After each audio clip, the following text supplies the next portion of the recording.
Moraes, que comete e tem cometido absurdos, injustiças diariamente no nosso país, mas o Bolsonaro ficou na dele. Pois é, o Bolsonaro ele não fala nada quando ele é questionado pelos jornalistas, a resposta dele é que ele não tem nada a ver com isso.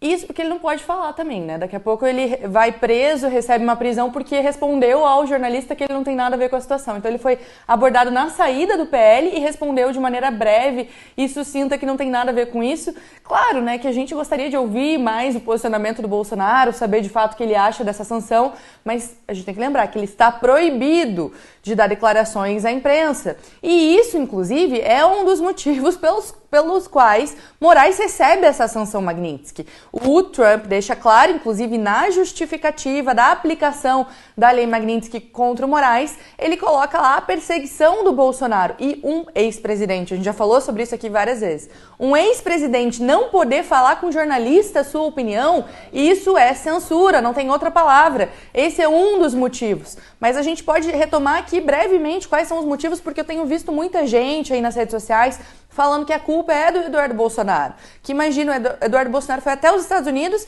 e conseguiu fazer com que os Estados Unidos, pela primeira vez na história, aplicasse a lei Magnitsky contra uma autoridade do Brasil. Vocês acham mesmo que a culpa do Eduardo Bolsonaro? Foi o Eduardo Bolsonaro que colocou milhares de pessoas na cadeia sem devido processo legal, sem comprovação nenhuma dos crimes que eles estão sendo acusados, porque estão sendo acusados de golpe de Estado, tentativa de atentado democrático contra o Estado de Direito, atentado contra o Estado Democrático de Direito, associação criminosa armada, uma série de crimes em que milhares de pessoas estão sendo condenadas sem devido processo legal, sem provas, com condições precárias dentro da cadeia. Foi Eduardo Bolsonaro responsável por tudo isso.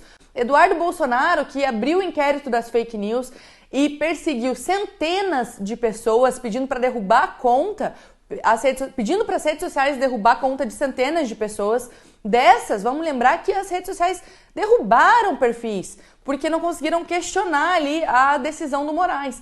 As redes sociais que se recusaram a derrubar, o Twitter e a Rumble, esses foram derrubados do Brasil. A gente ficou aí mais de um mês sem uma rede social no Brasil. A Rumble não consegue atuar até hoje no Brasil. Isso é culpa do Eduardo Bolsonaro? A gente tem que lembrar o histórico do Alexandre de Moraes, agora é fundamental, porque a narrativa aí que estão tentando criar é que é culpa do Eduardo Bolsonaro, é culpa do Jair Bolsonaro, mas não é. A culpa é única e exclusivamente de um ministro que não respeita a democracia, não respeita as instituições jurídicas do Brasil, não respeita a Constituição brasileira, não respeita o princípio da liberdade de expressão e nem o devido processo legal, muito menos direitos humanos.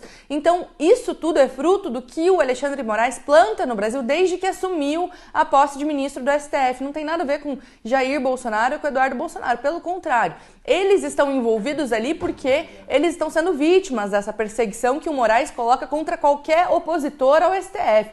Qualquer pessoa que critica o STF.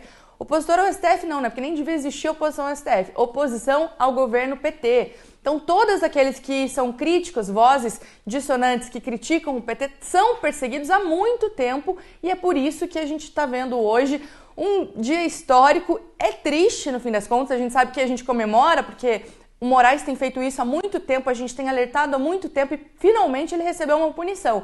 Mas se a gente for reparar, colocar uma autoridade brasileira ao lado de genocidas e ditadores é triste, mostra realmente que a nossa democracia está afundando, mostra que as nossas lideranças são as piores possíveis. Então, apesar de eu entender a comemoração, porque Moraes deveria ter recebido punições há muito tempo, é um dia triste também para a gente lamentar quem são as autoridades brasileiras, aquelas equiparadas ali a genocidas, a assassinos e torturadores. Então, realmente, lamentável e triste que a gente vive no Brasil no dia de hoje.